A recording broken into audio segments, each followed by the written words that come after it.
Hey, Knicks Nation.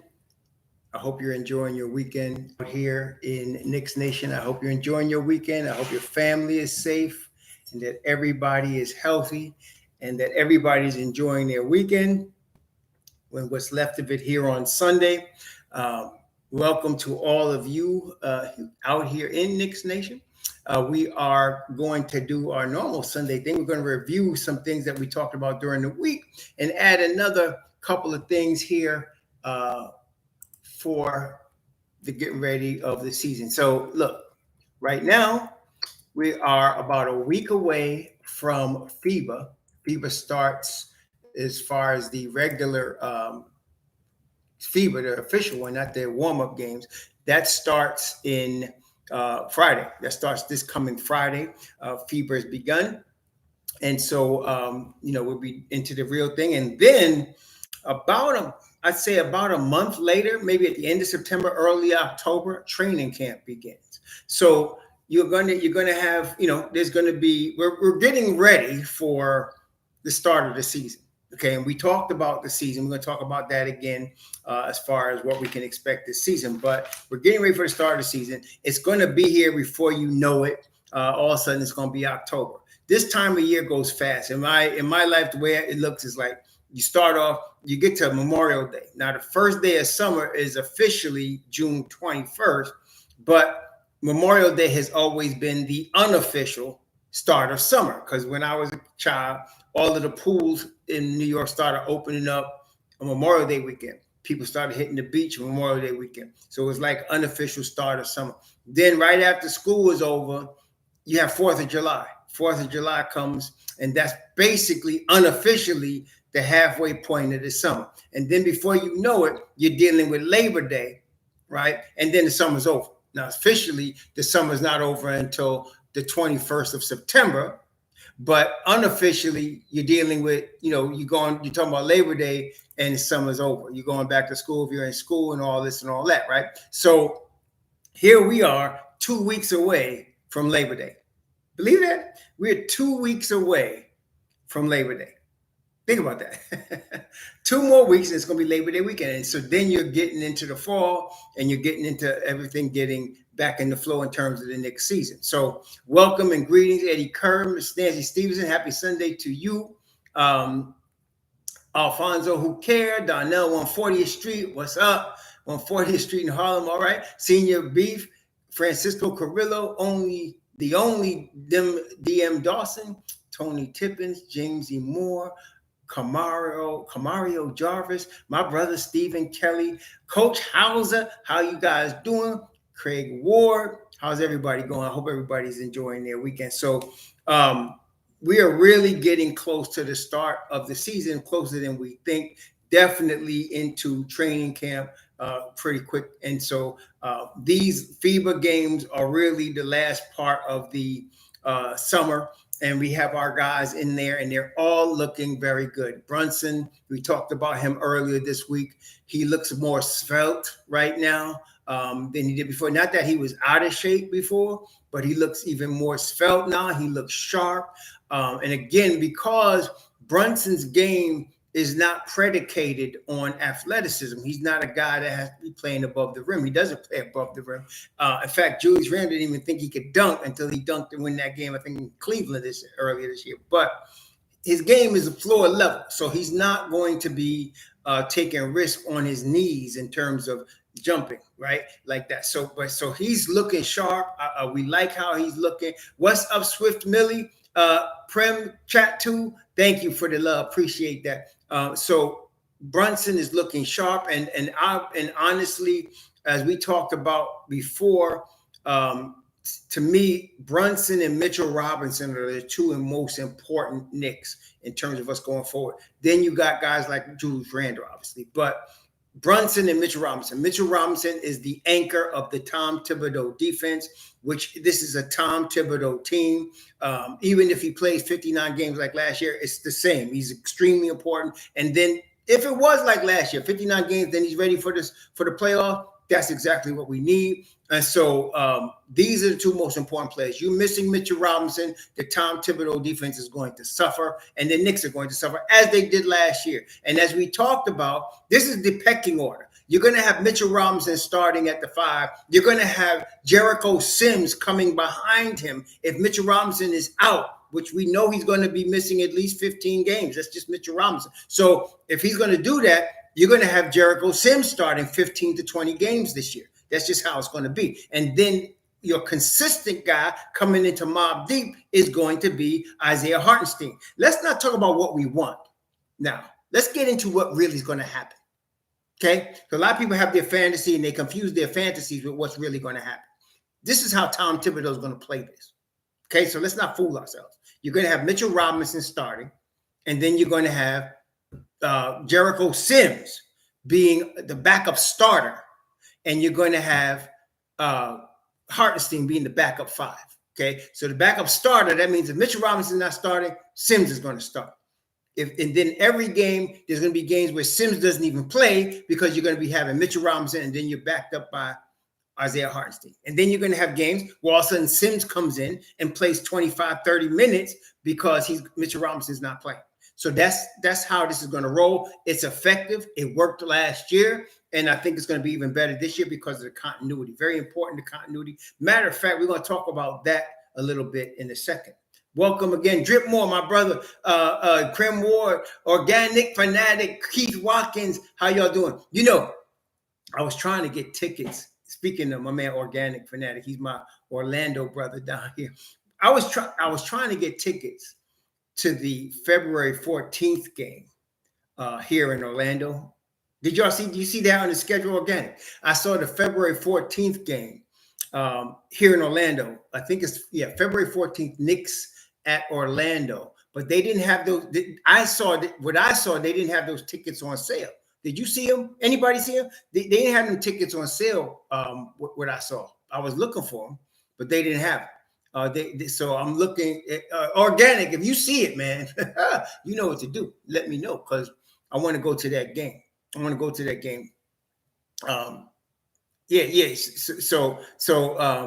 Yes, you got me, Organic. So if you see, I've tried to buy it at Ticketmaster, and they weren't even for sale yet. So I don't know what's going on yet. I don't know what's going on. I'm trying to get them tickets, man. I want to see the Knicks at Orlando. Let me just see if I can, because I just want to verify that with the schedule. But I definitely want to see. Let me see here. Oops. I definitely want to see Knicks against Orlando in Orlando, and I wouldn't mind seeing an Orlando game. Period, because I actually expect Orlando to be pushing for the play-in this year. I think Orlando is going to be better than people think with them young dudes. Yeah, February 14th, the Knicks are at Orlando. That's what I got here. February 14th, 7 o'clock. It's like a Tuesday. Knicks are at Orlando. I would like to get tickets to that game. Now, I am going, by the grace of the Most High. We got the tickets and the plane tickets. I'm flying into Newark, New Jersey, and then we're going to be at Barclays Center for the Knicks at Brooklyn on December the 20th. I'm going in there with my cousin, and we're going to be there against the Knicks against Brooklyn at the Barclays Center. We're in section 13. We're in section 13. Oh, you got opening night, Keith Watkins? Okay. Hey, listen, I'd like to get a game at the Garden, but I don't like sitting in nosebleed seats. I just don't. I'd rather watch the game on TV than sit in nosebleed seats. Honestly, that's just me. So I can't afford the Garden seats where I would like to get them. The last time I was at the Garden, honestly, an NBA player paid for me to go. Ray Allen paid for me to go. I was under the basket. Ray Allen paid for me to go, and that was when Ray Allen was playing for Milwaukee Bucks. That tell you how long ago that was. Ray Allen was playing for the Milwaukee Bucks, and I was sitting under the basket with his mom watching the Bucks and the Knicks, and they weren't that good. The Knicks weren't all that at that time. I think Terry Cummings was playing for the Knicks then. Terry Cummings, we didn't have a whole. It was post Camby and them. I think it was. No, it was before they traded for Campy. But it was it was all right. But I was the last time I was really at the Garden with some good seats. Some good seats. So if I can't get seats in some semblance of that, then I'm going to watch the game on TV. But I could get seats like that in Brooklyn. So we did. We got the seats in Brooklyn. And even those were a little pricey, but I got them in Brooklyn. Me and my cousin are going to see that game. So yeah, that's the update on that. But I want to get tickets to the Orlando game on February 14th, the Knicks and Orlando game, and and see if we can hang out there. I was looking at the Washington Wizards Knicks also because first my daughter's house is over there in DC area, so I could stay there and not have to worry about a hotel. But I could stay at my cousin's also, but it's a little bit more expensive in New York, obviously. But anyway, we ended up we're going to Brooklyn. But if anybody see them tickets come on sale for Knicks Orlando on February 14th, I'm interested in that one. Okay. So what was it? Okay, so training can't get raced up. Brunson looking really sharp. And he's, like I said, he is the main thing here. We've been looking for a point guard in New York. We've really been on the hunt for a point guard since Stephon Marbury, right? I mean, honestly, right? We've been on a hunt for a point guard since Steph Marbury. I mean, we had a couple of dudes in there, interim, Ray Felton. We had end of his career, Jason Kidd. And I mean, it was end of his career. So, but really we really been looking for a point guard, a permanent point guard for a very long time. We got him in Jalen Brunson. We not only got him, we got him before anybody knew he was about to become a superstar. I mean, right? We got Jalen Brunson before anybody, including myself. I was not expecting this from Jalen Brunson. I thought he could be good. But I didn't even think he was worth $80 million. I don't think people always want to be Monday morning quarterback and act like they already knew, but that's mostly BS because most people, only like his daddy and the Don, thought he was worth $100 million. Nobody on Dallas and all Knicks Nation, nobody was like $100 million. No, that's too much money. Me too. I said, no, that's too much. I could see 80 and even that's pushing this the way I was thinking. But now the Don and them pull this thing off. And Jalen Brunson's contract is probably the best contract in the league. I mean, if Jalen Brunson and Mitchell Robinson are the two important pieces, they're both their contracts are freaking ripoffs. Jalen Brunson's worth $200 million. And I think Mitchell Robinson's worth at least as much as Jared Allen, who he ate for lunch in the playoffs. Did y'all see that? He ate for lunch in the playoffs, and Jared Allen getting 100, Mitch getting 60. The Don done did work. I don't want to hear no more about calling him the Don from anybody. The Don done did work.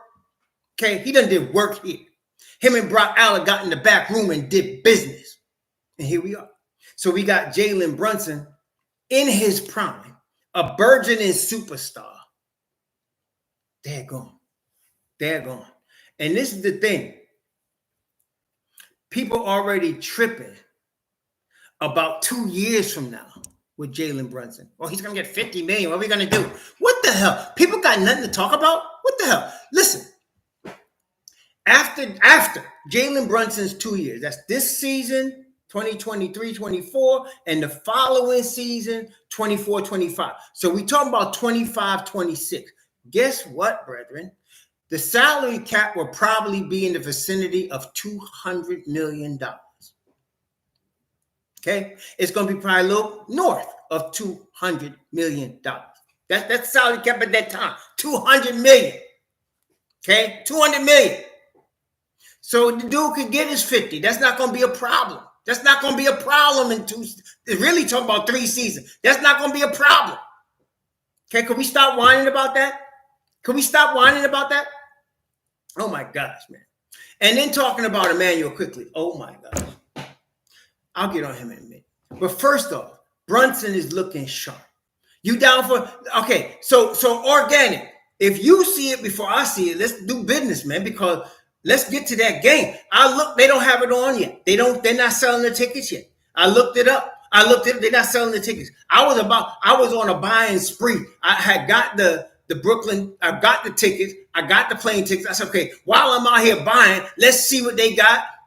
And I looked up and I saw February 14th, Knicks against Orlando. I said, okay. I said, all right, we can do what we did last year. We can do what we did last. And they said, nah, the tickets not on sale yet. I was like, man, come on, man, you gotta come correct. But I'm hoping between now and the end of September, because last year, if you remember, I got them Orlando tickets in September.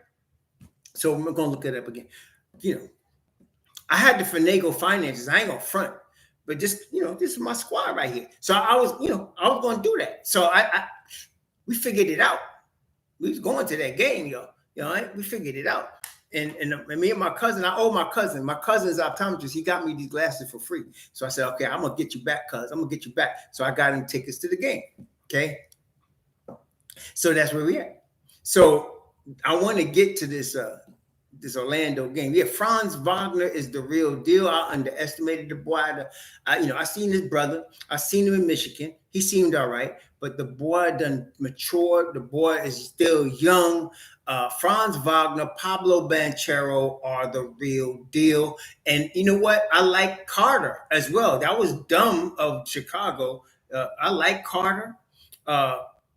Carter was a little injury prone his first couple seasons, but what I liked about Carter coming out of Duke was versatility. He played great defense, undersized at the 5 a little bit, but he could play the 4 also, played great defense, and he had the potential to be a nice 3-point shooter, Carter did.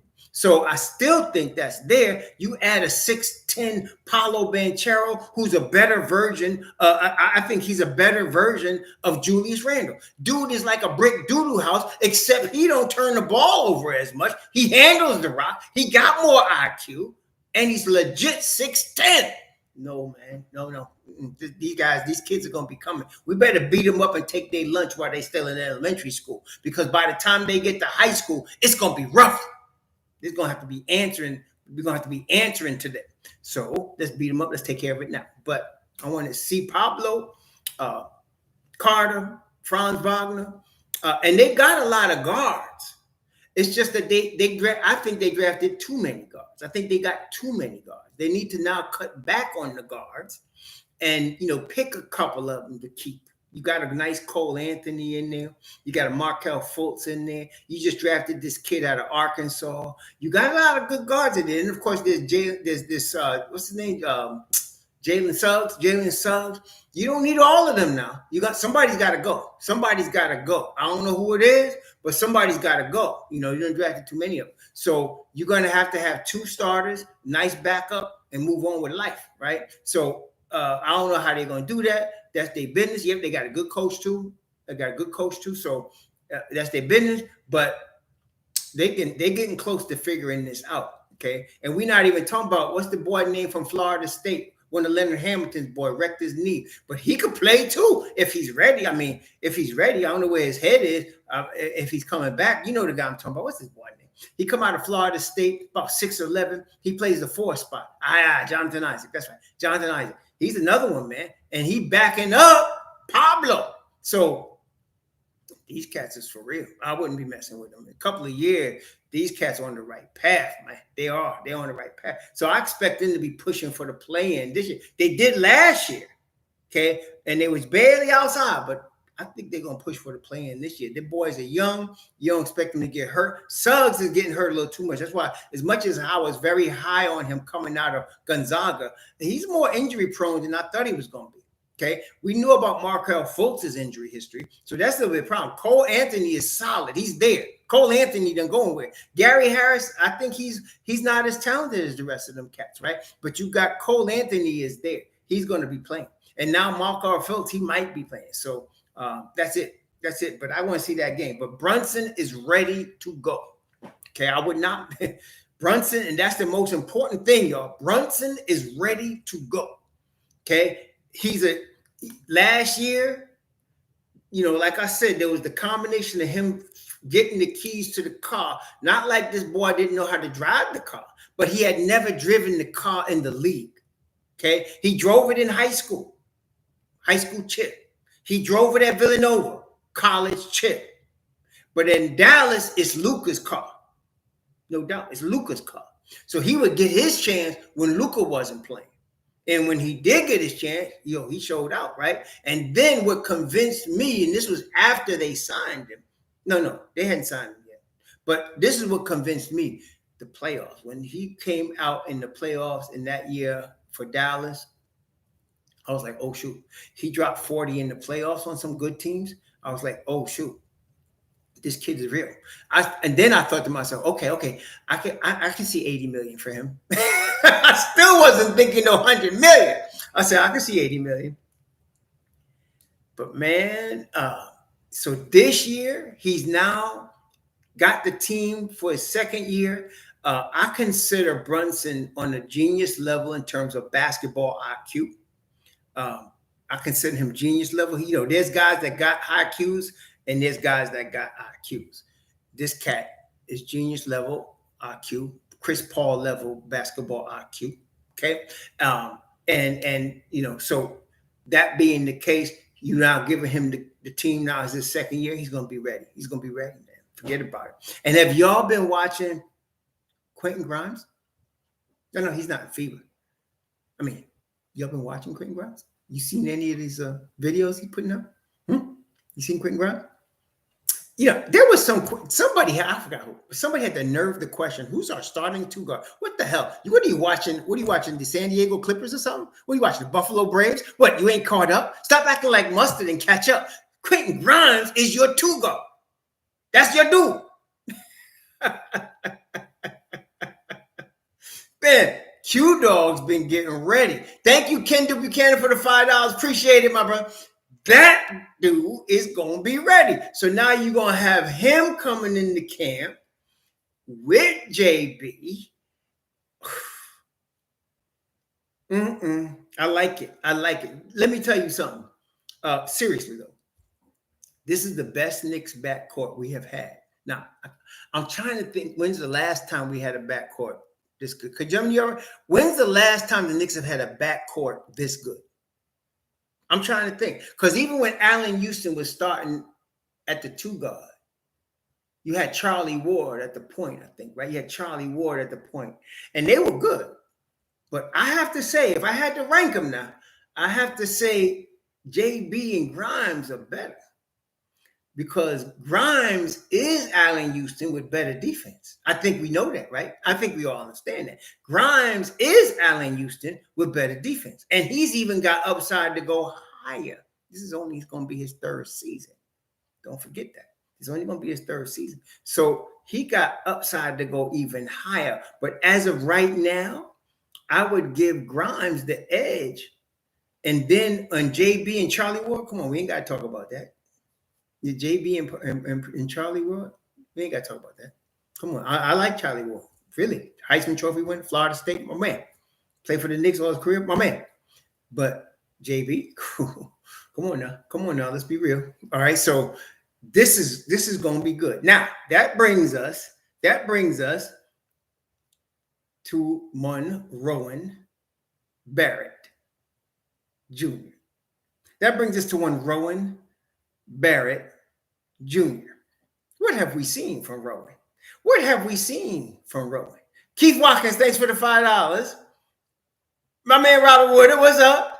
You know what, Robert Woodard, you got me thinking, man. I'm gonna look at that resort for our Memorial Day weekend next year. I gotta call him. I'm gonna call him. I was looking at it today. I was in the car. My wife was like, you know what? Let's look at this resort for next year.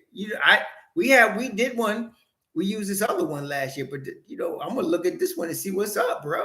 You might have something going. This one is a little bit even closer to us than the other one. Yeah, organic. We was looking at this resort. I forgot what West something. It was good, man. I was like, oh shoot, let's take a look at this and see what they got. Yeah, I was like, Let's see what they got going. Let's see what they got going. Organic Nick was involved with us last year doing this one on Memorial Day weekend. We're looking at it. So now, Rowan. Okay. Without even knowing how Rowan is going to be flowing, without even knowing how Rowan's going to be flowing, we can notice one thing. The boy is bigger. Is he? Tony Bell, blessings back at you. The boy is bigger. Is he not? I mean, the boy is bigger. Kids starting to fill out a little bit. I mean, 23 years old, starting to fill out a little bit. Shoulders looking bigger and broader. Yeah. And, I don't want to say, but the J looks a little tighter. But it is FIBA now, so let's take that with a grain of salt. The J looks a little bit tighter now, though, in FIBA, doesn't it? Rowan, whenever somebody fool enough to try to guard him with a 4, they got a problem, right? And he has been guarding 4s and 3s very well. Got to give it to him. So if we can get a step forward, and I'm not, somebody say, well, Rowan's going to be a star. I'm not saying he's not going to be a star. I'm not. Because I still say he's the second coming of Jimmy Butler, which Jimmy Butler's a star.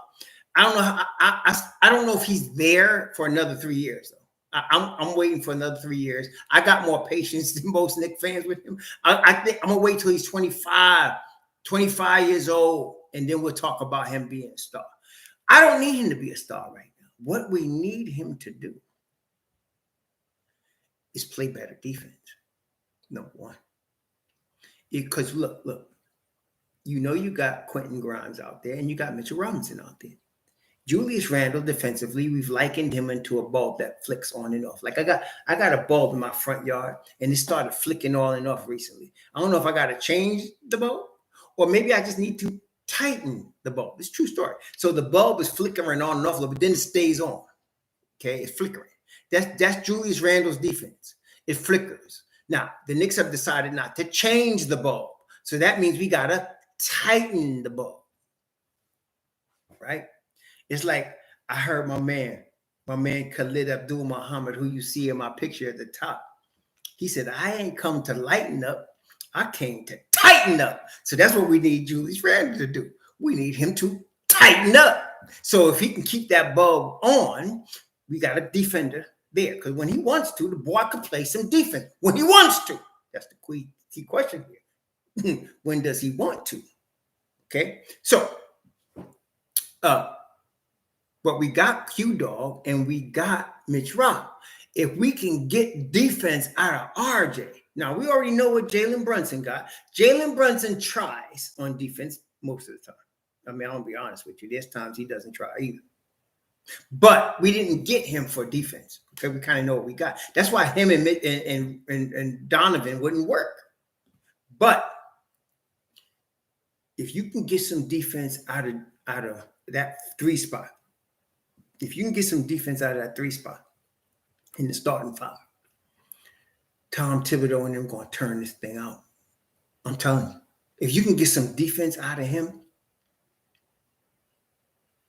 no, you're not. Lloyd Sincere won. Again, maybe you should go back and look at some YouTube videos. Randle didn't play no defense on the Lakers. Randle didn't play no defense on New Orleans either. Randle didn't start playing defense in his career until he met one Thomas Thibodeau. That's when he started playing defense. The first year he was here with Tom Thibodeau, the brother was playing defense. That's when I thought the Knicks are going to be good. I saw it in preseason that year. I said, oh, shoot. He only scored 9 points in one of the preseason games, but he played better than he had played the previous whole life. I said, the Knicks going to be good. And so he started playing defense. Then all of a sudden he became all the NBA. The second year, he was not giving a crap with Fournier and them out there. It was just not working. Then last year it was flickering. There's some games where homie would turn up the defense, and there's other games where he didn't give a crap. Okay, so we need him tightened up. We need that bulb on. If we can get it on. And part of the problem, to be quite fair to Julius Randle. And I'm one that tries to be analytically fair. Some of y'all think I'm hating or loving, whatever. But some players I do like because analytically they help us win. But be fair with Julius Randle. Part of the problem in his second year with the Knicks and second year under Tom Thibodeau, to say, he was saving himself by not putting energy out on defense and saving himself offensively. Well, when you do that, you're going to mess up your team, right? Because that's what he was doing. He was trying to save himself offensively. If we can get more of a well-rounded offense out of our team this year, which means you including Quentin Grimes, you're including RJ Barrett, plus your JBs.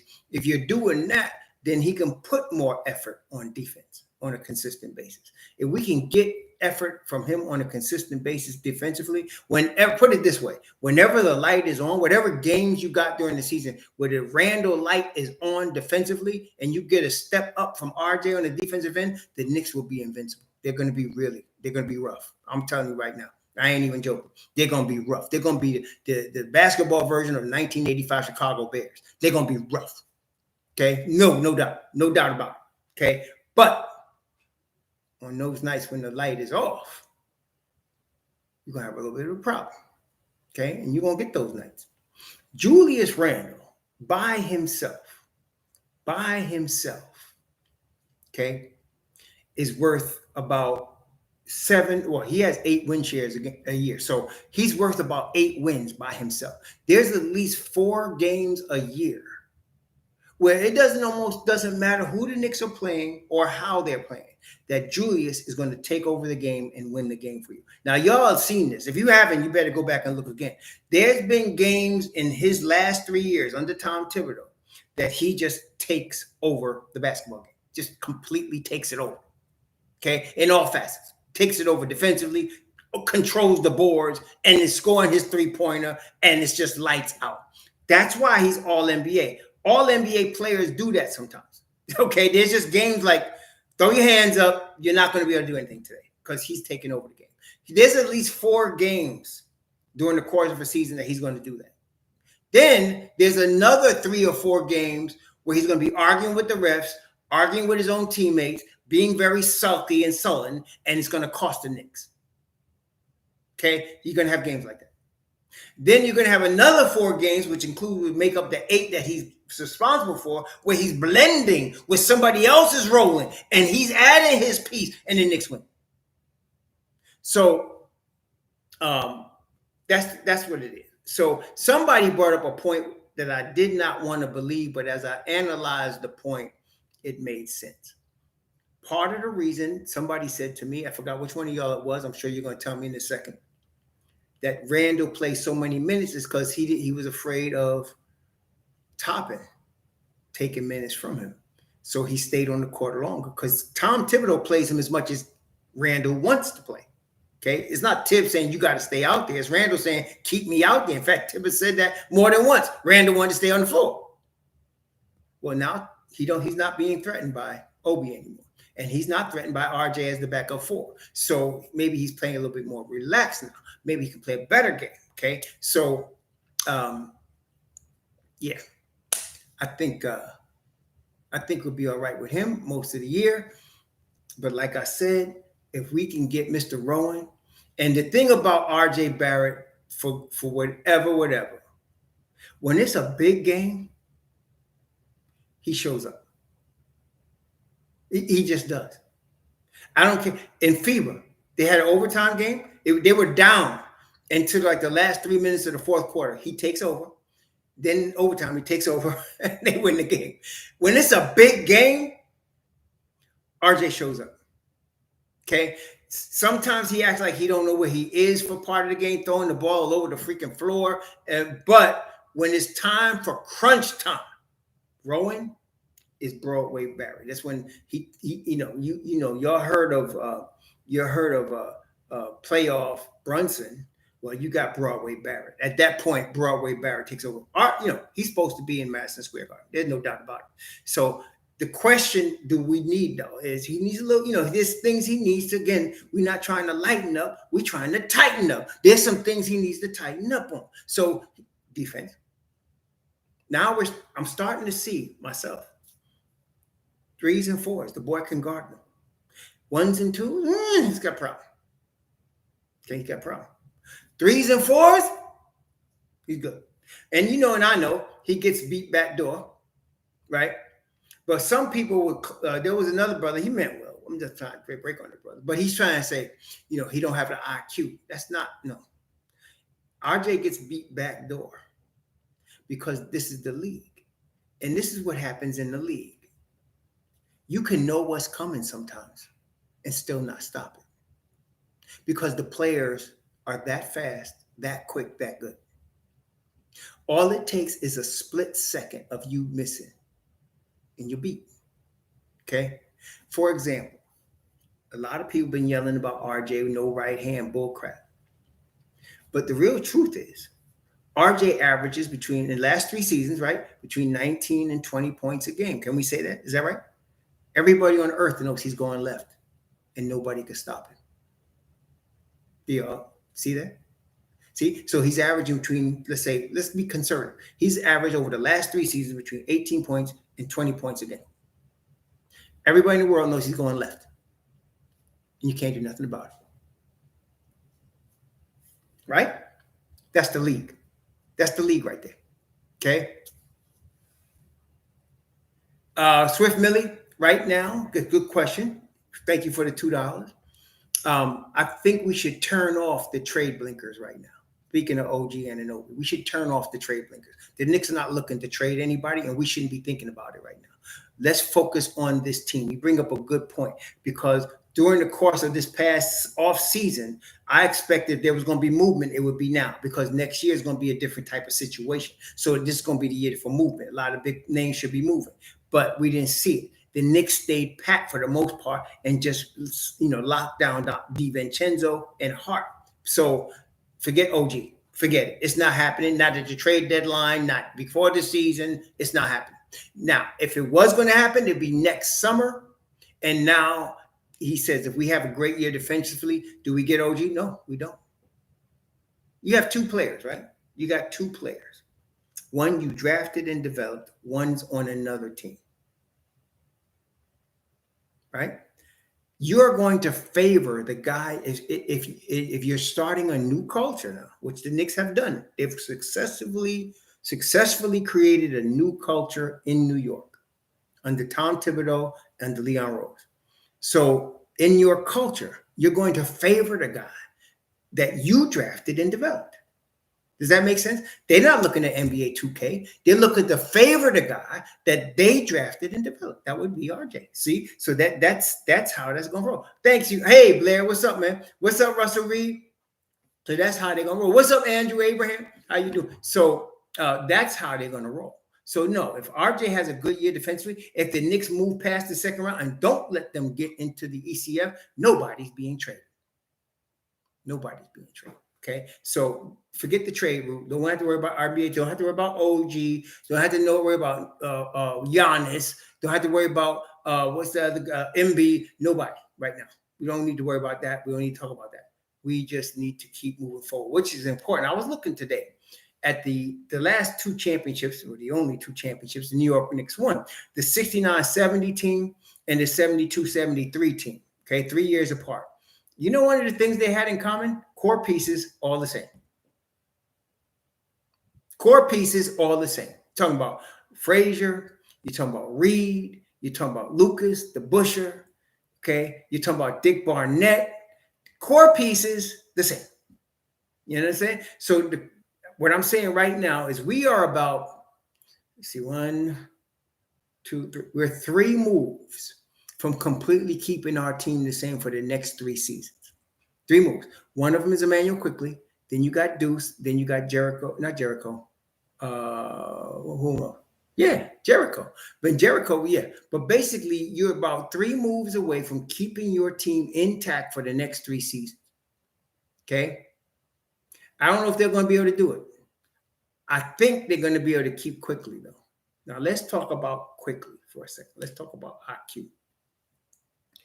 We've been talking about IQ now for a while. And I told y'all, if y'all remember now, I told y'all last summer, 2 guys we're going to have, to deal with is OB and IQ. Remember that? Told y'all. right? I said, we're going to deal with this because both of these guys are starter level players. Now, IQ has been getting more favor from the beginning than Obi did. So he's been one of Thibodeau's guys from the start. Okay. Obi wasn't. But Obi earned with the hard work respect from Tibbs, but he wasn't going to ever move past 12, 15 minutes a game with Julius Randle playing all the minutes he was playing. But IQ is a little different. IQ is a major player in the rotation.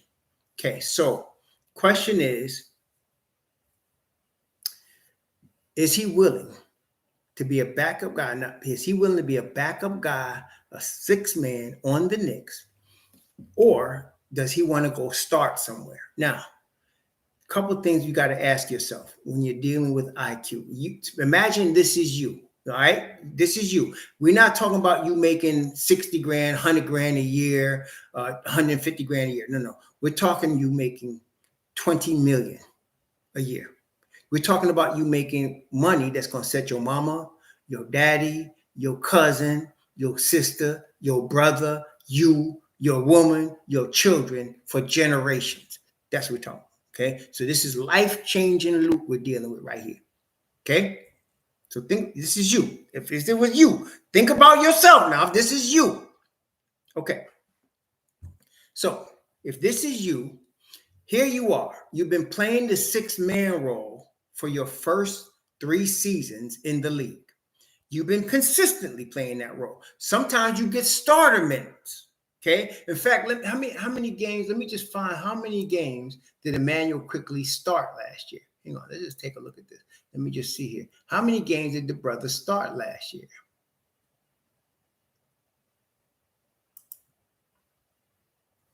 Right, he started 21 games last year.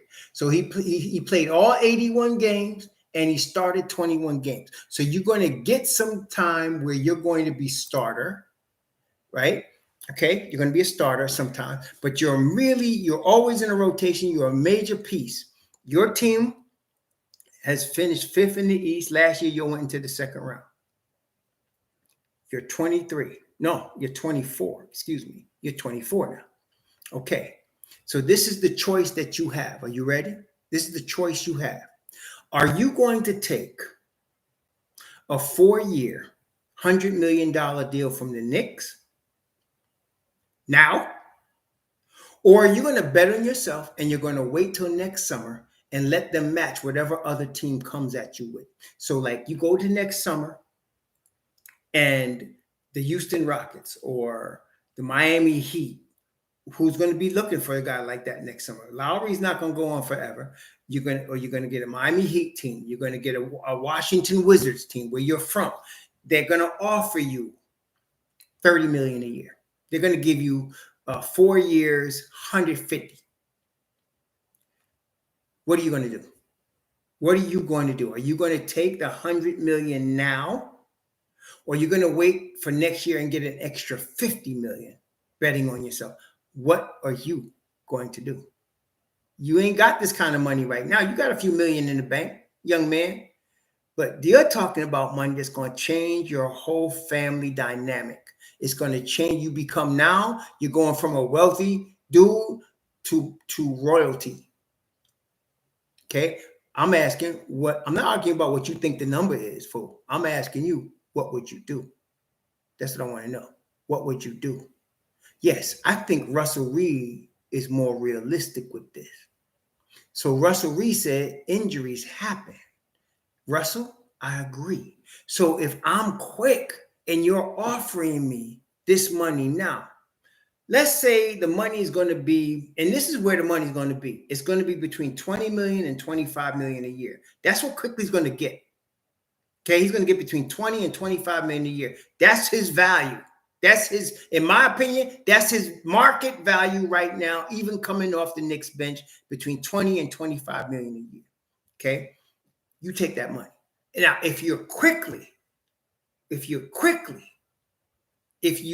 what you want, this is what you want now. You want a player option. You want a player option at least in year 4. Not a team option. You want a player option. Y'all hear me? Because in year 4, Now you're 24 now. So you're going to play a year as 24. You're going to play 25. You're going to play 26. At the time you're getting 27, you're reaching your prime. You want a player option. Because at that point, with the player option, you can decide to opt out. Okay? You can decide to opt out. And so when you get ready to opt out, you might be able to make 50 million. And if it doesn't look good out there for you, take your 4th year. Does that make sense, y'all? So if I'm quick, I'm signing the deal in October. And I don't think the Don's going to have a problem with the deal I just laid. As cheap as the Don is, we got to understand the Don is fair to guys that he drafted. He really is. Okay? So, no, you're not. See, this is what I'm saying. Some of y'all need to get off the fantasy pills, man. You're not going to extend Quickley for less than $20 million a year. You're not going to extend Emmanuel Quickley for less than you pay for Josh Hart. What is wrong with you? Are you crazy? You're not going to get him for that. No, we're not trading IQ. See, this is where I'm saying, if you're having an alcohol issue,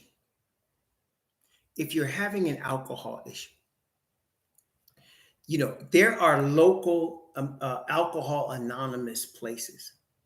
And it's called Alcohol Anonymous for a reason. You don't have to say to anybody that you're going there. You could go there and just stand up and say, my name is Andrew and I'm an alcoholic. And they'll say, hi, Andrew. And then from there, you can follow these things that are called 12 steps. And you can learn how to trust in your higher power. And it can help you stop fantasizing about foolishness.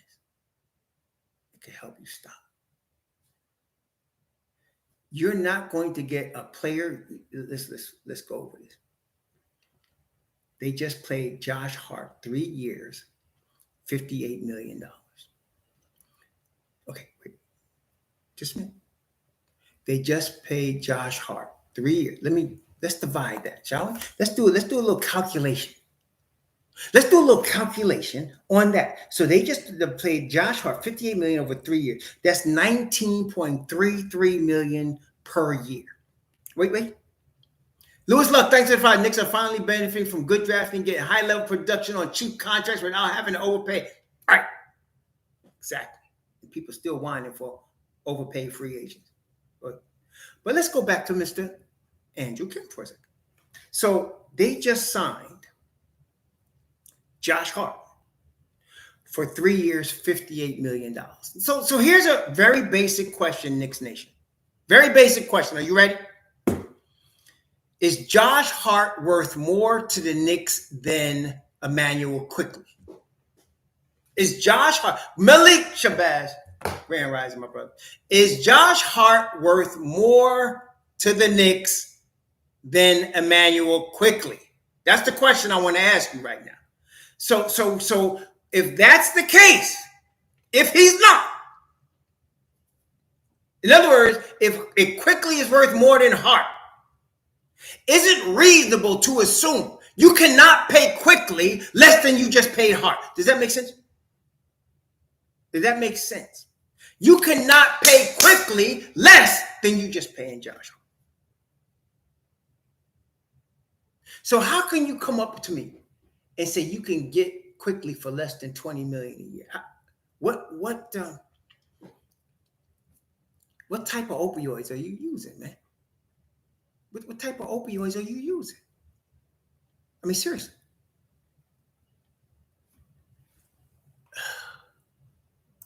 What type of opioids are you using, man?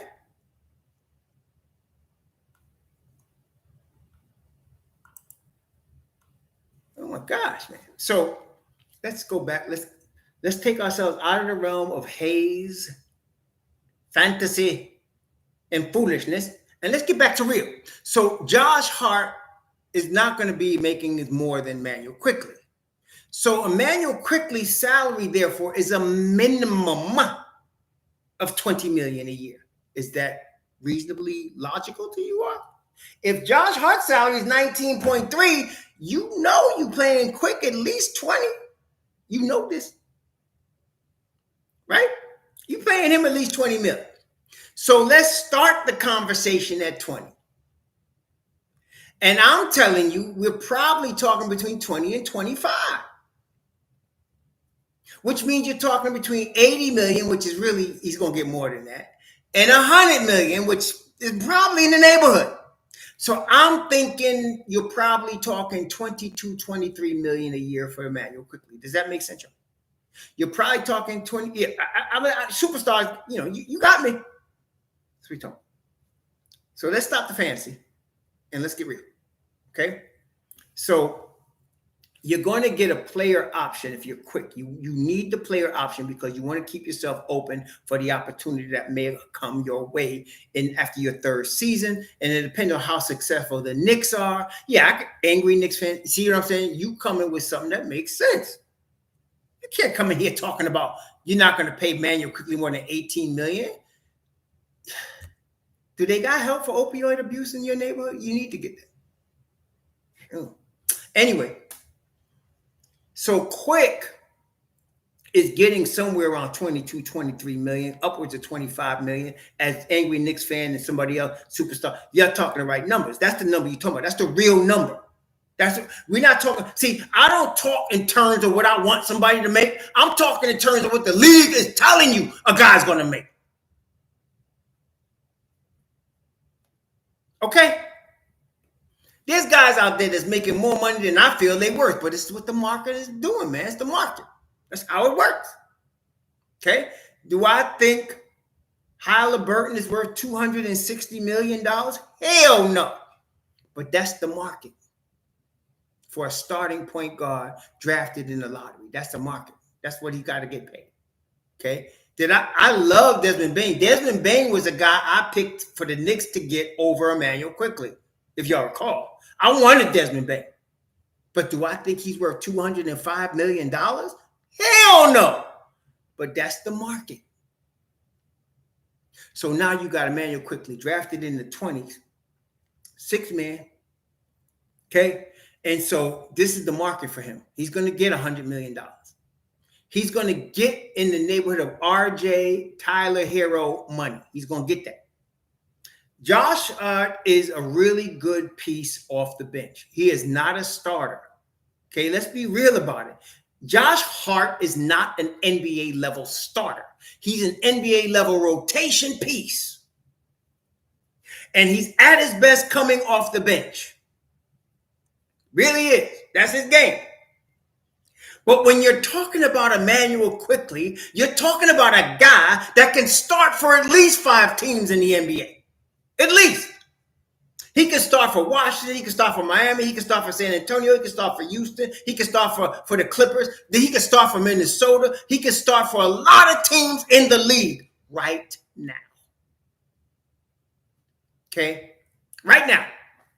So for that, you're not getting away with giving him Josh Hart money. And you just paid Josh Hart $19 million, who you just got 6 months ago. So Quick is going to get his money. My view, he takes his money in October. And let me tell you something. This is on Quick. Quick has the leverage here.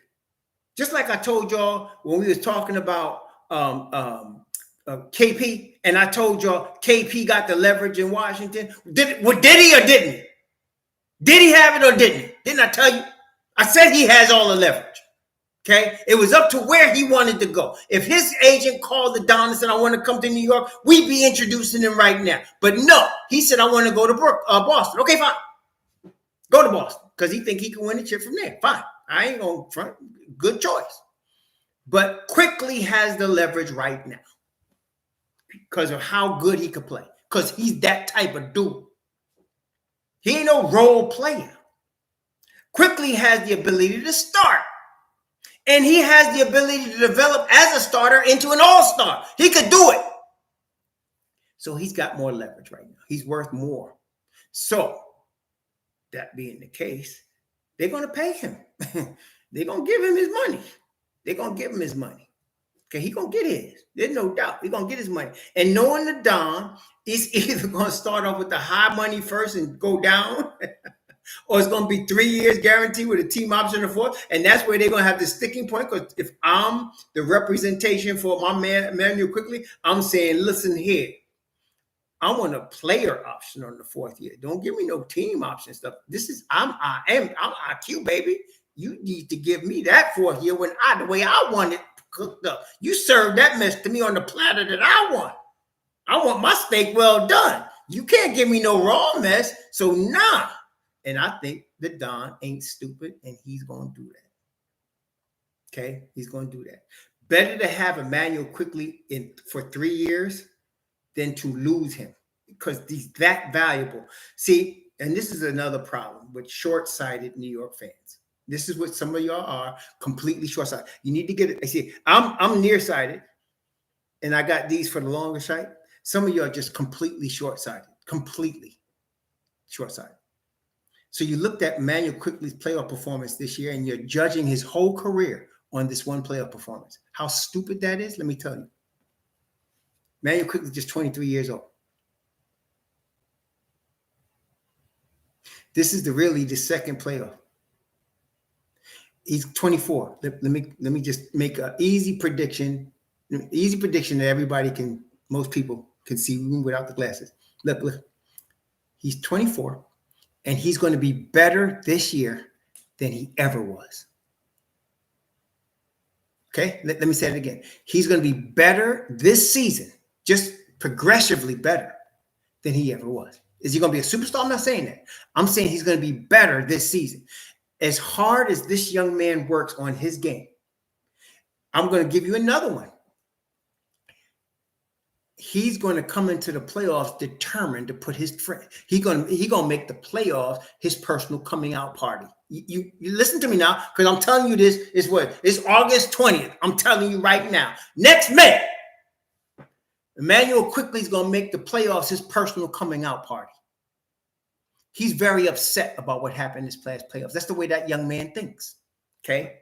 And he's going to come out and he's going to be talking how you saw him play 2 years ago in Summer League when he was coming on the court telling everybody, can't none of y'all guard me. He's going to do that in the playoffs. Okay. So you got to judge him on his, wait, listen to this now. You got to judge him on his upside, because he has upside.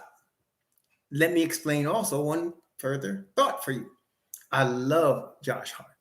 The Knicks struck gold with this young man, but he has very little upside left. This is him. What you're seeing from Josh Hart is Josh Hart. He's going to be that way for the rest of his career. That's him. The $58 million he just got is the record breaker for him. That's his generational wealth. That's what he's going to get. If he can get more than that later, that's gravy. This is what he just set up his family for. Him and his new twin boys and his woman, he just set it up like that. Love him. But you're seeing him at his peak. This is him. This is who he is. And ain't nothing wrong with that. There's nothing wrong with that. But what I'm saying in terms of value, you got upside with Emmanuel Quickley. He's going to get better. He's going to get better. Okay? And so because of that, you got to pay for that. This is the way the league works. You got to pay for that. Okay? They're going to pay Victor Wembanyama, whatever his name is, a lot of loot based on upside. And I don't think anybody's going to argue with that. You're not paying him because he's good like what now. He's upside. Okay, that's what you're doing. And so with Emmanuel Quickley, it's a similar thing. But with Quick, you've already seen what he could do in the league. So now he's going to get better. So you're going to pay him for his upside. That's what you're going to do. Okay, that's how the league works. This ain't, the Ford Union shop. Okay, this ain't the Fireman's Union. Don't work like that. This is the league. Okay. So he's going to get paid like that. Now, if the Knicks lock the young man up this October, and that's what I guess what I'm saying to you all this with all of this is that there's a high probability they're going to get him the signature on the dotted line this October. They're going to get the signature on the dotted line from Mr. Emmanuel Quickley. That's going to be done. Okay, it's going to be done. No. See, Kim, I like your honesty with that, and you're showing some hope. He said, I don't know how high IQ ceiling is. Maybe he has hit it. Now, the last part of your statement is BS, but yes, you don't know. That's exactly right. You don't know. Okay. Put it this way. Do y'all think Tyrese Maxey's an all-star level player? Is Tyrese Maxey an all-star level player? Can y'all answer me that? Is Tyrese Maxey an all-star level player? Is he? Is he an all-star level guy? Is he? Is Tyrese Maxey all-star level? Should he make an all-star team this year? Should he make an all-star team this year? Tyrese Maxey. Should he be an all-star? Should he? I think he should. I think this season right here, he should be an all-star. And I think Emmanuel Quickley is not quite as good as him. But I think Emmanuel Quickley is going to be as good as him. Okay? That's what I'm saying. So I think Maxey is going to be an all-star. He's going to be a starter in Philly. Okay? He's going to be a starter in Philly, and he's going to turn it out. Maxey is really, really good. Really, really good. And so Quick is a little step behind him. But I see Quick catching up. Okay? I see him catching up. And so that's what I'm saying to you. You're going to have to pay for that. Okay? And we have no problem paying for that. Look, man, if you could get a starter level dude coming off your bench in the playoffs, you're going to make good shit. Now, let's talk about Dante DiVincenzo. He is really the wild card in this deck, to be quite honest with you. Dante is the wild card here because Dante's not starting. Some people have been penciling him in as a starter. Y'all need to get some help. He ain't starting. But there's no telling what Dante could do. Okay? And the thing I like about Dante DiVincenzo, and just an overall observation from when he was at Villanova, Grimes and McCall. Yes, Andrea. So let me add. The thing is, if you're comparing, like, okay, it's like saying, can Tyrese Halliburton be better than Benedict Mathurin? And what I'm saying is, these are two different players playing two different positions, right? McCall is a 3-4. Grimes is a 2-3. You hear what I'm saying? So McCall is a 3-4. Now, they have a lot of similarities in that both of them can guard 1 through 4. Both of those guys can guard 1 through 4. Both of them be consistent shooters, consistent free throw shooters, 3-point shooters, 3-level scorers. But they're different types of players. So I like to compare Grimy to Houston. And if you want to compare him to the gold standard of two guards, you're looking at Klay Thompson, for him. That's the type of guys you're comparing. I wouldn't compare McCall to Klay Thompson. I'd be looking at McCall, I'd be looking at McCall and comparing him to a Paul George or a Kawhi Leonard, because that's more his game. I'm not saying he's there, but I'm saying that's more his type of game. That's not Grimes' type of game. Grimes is more like a Houston, Thompson type of guy. Very similar, but not exactly. You know what I'm saying, Abraham? You got me? So it's not exactly the same. It's not apples to apples completely. But I really am high on Grimes' future. Yeah. And I'm glad he doesn't come up for his renewal for 2 more seasons, because you're going to have to pay this young man. You're going to have to pay him. He's going to get his money. Okay? You're going to get his money. And he should. He's a championship piece. And that's the thing to me that I look at overall. Are the guys we're talking about championship pieces? That was my issue with Julius Randle. And it still to a percentage is, although I'm getting more confident because of the players that we get around him. But Is he a championship piece? I am very sure Brunson's a championship piece.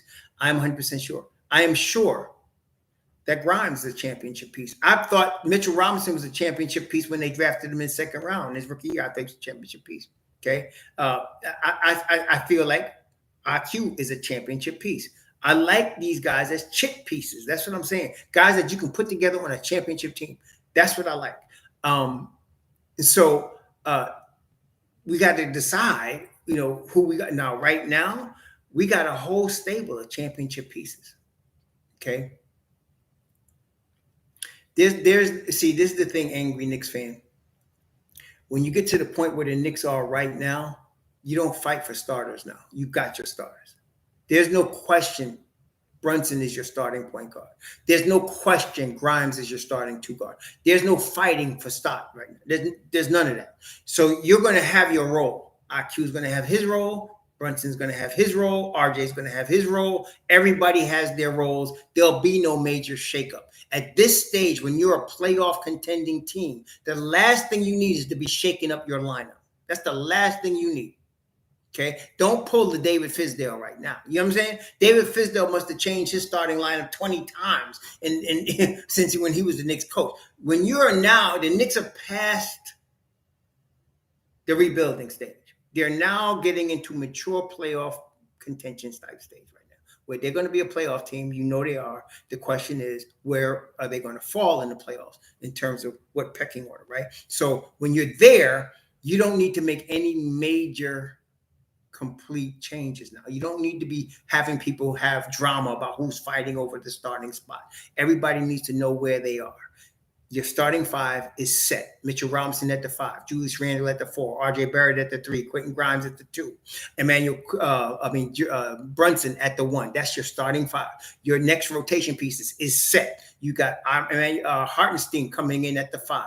You got Josh Hart coming in. He can play 2, 3, or 4. You got Dante DiVincenzo, and then you got the star of Mobb Deep, Emmanuel Quickley. That's your next 4. Then you have Jericho Sims and Deuce McBride after that. This is set in stone. You don't need to make any, there's no question about what they're going to do. Okay. I just told you what they're going to do. They're getting ready to do this. This is based on the last 3 years of Tom Thibodeau. You should understand where he's at. This is where he is. This is the most solid of his teams that he has had. Now, if they re-sign Emmanuel Quickley, that's how we started with this. If they re-sign Emmanuel Quickley, that's the most important piece that's going to make them set for the next 3 seasons. They got their whole team set. You wish Grimes' spot was not secure. That's your fantasy. Grimes' spot is secure. He's your starter at the 2. What makes you think he's not? I don't know. He started more games at the 2 than anybody last year in his second season under Tom Thibodeau. Wait a minute. Hold on. How many guys? How many guys do you know? Let me go back to my notes here. How many guys do you know in their second season under Tom Thibodeau? Second season started 66 games and would have started more if he wasn't hurt. How many second-year Tom Thibodeau players started 66 games in their second season? Don't say Derrick Rose, because Tom didn't arrive in Derrick Rose's life until Rose was in his 4th season, 3rd or 4th season. Okay, so how many guys gets drafted by Tom Thibodeau, and how many guys start 66 games and would have started more now, but started 66 games in their second season? And you got the fool enough idea that his job is not secure? What is wrong with you? What is wrong with you? Are you crazy? Jimmy Butler? Let's take a look. Let's take a look at Jimmy Butler. Let's take a look. Hey, let's get some stats. Let's take a look. Jimmy Butler. Let's take a look. I want to see Jimmy Butler. Let's take a look at old Jimmy. Let's take a look at Jimmy B. Jimmy B, the country boy. Let's look at Jimmy B country. Let's take a look here. In his second season, Jimmy Butler played 82 games. His second season under Tom Thibodeau, 2012-2013. He started 20 games. In Jimmy Butler's third season under Tom Thibodeau, he started 67 games. In his 4th season, he started 65 games. In fact, he didn't get off that 60-something spot until his age 27 season. Okay. So in his third season, Jimmy B played 67 games. He started for Tom Thibodeau. Here is Grimes in his second year, and he started 66 games and would have started more if he didn't hurt his foot. Would have started more. Matter of fact, in his last year, he started 66 games, but I think he played, he missed 11 games. So he played a total of 69 games. No, what am I talking about? 71 games. So he played 71 games. And that's because he was getting back from hurting his foot. He started 66. And you got the nerve to talk about his job is not secure. You know, this ain't the New York Knicks from 20 years ago. Maybe you're confusing.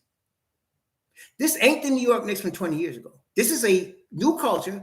This is a team that's now built for long-term sustainable winning. This is a solid team, a team that's together. Okay.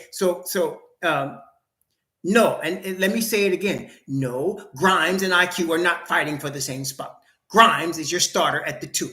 There is no fight. There is no battle. They both got their spot. IQ's coming off the bench. And let me explain this to you. Dad, will somebody throw cold water on this boy's face? Help him out. Help him out. If there was a pool we could dunk you in somewhere to make you wake up, is there some strong coffee we can give you? Somebody give this boy some Cafe Bustelo. Somebody give him something. Really? What's wrong with you? Anyway, there's a difference. You're not sure if IQ will live it. Well, I'll tell you what, Andrew. Since, first of all, you're not sure of IQ's upside, right? You think he might already hit his peak, right? Secondly, you don't think IQ is going to get as much money as Josh Hart's going to get, right? And now you're telling me you don't know if IQ is going to accept the bench role. I don't think you know who you are. You sound like Reverend Jesse Jackson. That's what you sound like. Reverend Jesse Jackson. He said, what? Yeah, Reverend Jesse Jackson. He said, I am a somebody. I am a somebody. I don't know who the hell I am, but I am a somebody. That's what you sound like. You don't know if he's reached his peak. You don't know if he'll accept bench minutes. You don't know if he's worth more than Josh Hart. You're not even sounding right. You're not even sounding right. You're not even sounding like you know where you are. Do you know where you are? Oh my gosh, man. So let's go over how we enlightened you. First of all, IQ's getting a minimum of $20 million a year, maybe getting as high as $25 million a year. Second of all, he's going to sign this contract in October. Third of all, he's not starting. He's coming off the bench. He's the captain of Mob D. There's no battle. There's no controversy. The only way IQ gets to start is if either Brunson or Grimes is hurt. That's it. Okay. Whew. Oh my gosh. Oh my gosh, man. Okay. Adrian Pagano, thank you for the $5. I'm moving back to Florida in September. You'll be organizing any Knicks game gathering. Well, we're just talking about that, Adrian. We're just talking about that. Thank you for the $5. We're just talking about that. We're trying to hook up for the, we're trying to get tickets, first of all, to the Knicks at Orlando on February 14th. Okay, the Knicks at Orlando on February 14th. We're trying to get tickets to that game. And if we do, we'll definitely be talking about getting together for a meal before the game. Hell no, we're not going to play them all. Amway tickets, them Amway people, the DeVos is out their mind if they think you're going to pay $20 for some stupid food at their place. No, we will eat somewhere before we get there like smart people. That we got some semblance of intelligence and we ain't got money to just throw away. And then we'll go to the game. So, yes, we're looking for, I know, I don't know who the hell I am, but I am a somebody. He gonna talk about.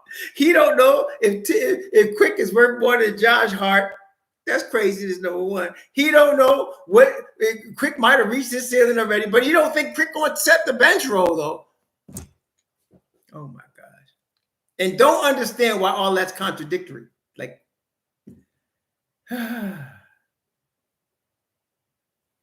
Anyway, every week I am blessed. You know what? Every week I'm blessed. There's always somebody that comes in here and brings comic relief. There's always, sometimes it's Gumby. Sometimes it's somebody else. This week's star of Comedy Hour is our brother Andrew Kim. Love you, brother Kim. Kim is star of Comedy Hour in the Raw Hebrew Remnant live stream this week. Congratulations. You have won the award, my brother. You have won the award. You have won the award. So, yeah, so at this state right here, there's going to be no starter controversies in Tom Thibodeau's rotation. It's not going to happen. Okay. Now, somebody mentioned, I think it was Lord Sincere. Maybe it was you, if I'm giving you the right. Did you just say Tom Thibodeau should go with a 10-man rotation? Was it you, Lord Sincere? Now, Lord Sincere knows how you feel, Andrew Kim, but we won't go too far into that since he's been pretty good today. So we're going to leave him alone. But was it you, Lord Sincere? I want to give you credit where it's due. I think so. If Tom Thibodeau was going to make a change, it would be to a 10-man rotation. If he was going to make a change. Now, there's no guarantee he would do that. The likelihood, if you've seen Tom Thibodeau at all, if you paid any attention, is he's not going to change his 9-man rotation. It is what it is. So, but if he was going to make a change, it would be to a 10-man rotation. But I think what's more likely, and this how we started this session, the part of the conversation here.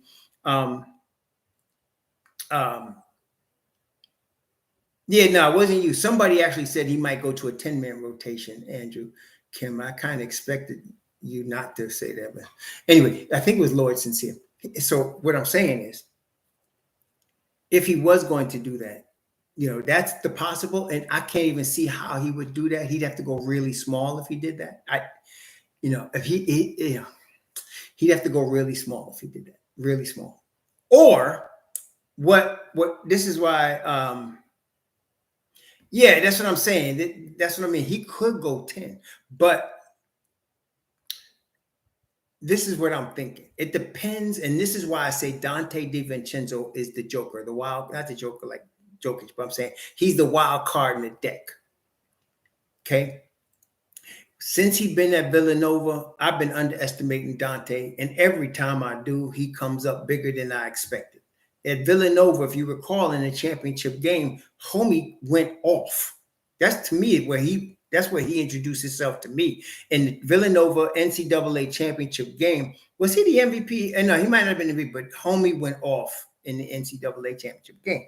I didn't expect him to hardly get drafted. He gets drafted by the Bucks. He plays very well. He was hurt, but he played very well for the Bucks, even better than I thought he was going to play. And then, of course, he goes to Golden State, and he has a nice year with Golden State. So, I've been sleeping on him for quite a bit, and every time I do, homie rises to the occasion.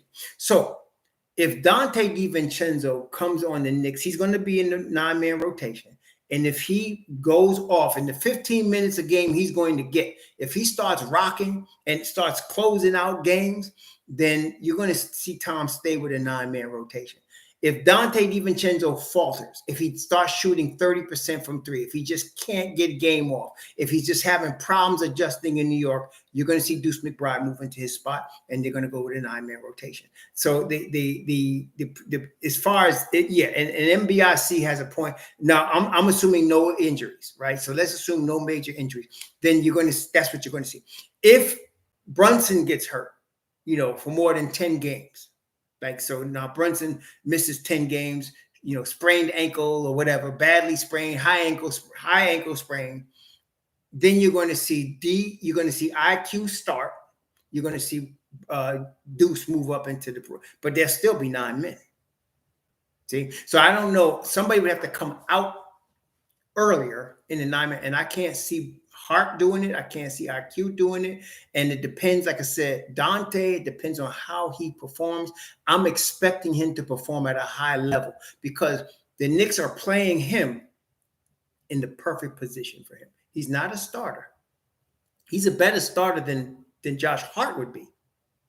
What's up, Patrick McGuff? He's a better starter in my opinion than Hart. Josh Hart would be. Statistics show that. But he's not a starter, really. He's a bench piece, a really good bench piece, a championship bench piece, as he showed in Milwaukee. He's a championship bench piece. So, oh, yeah, I definitely love Deuce. I love Deuce coming out of West Virginia. I like that boy.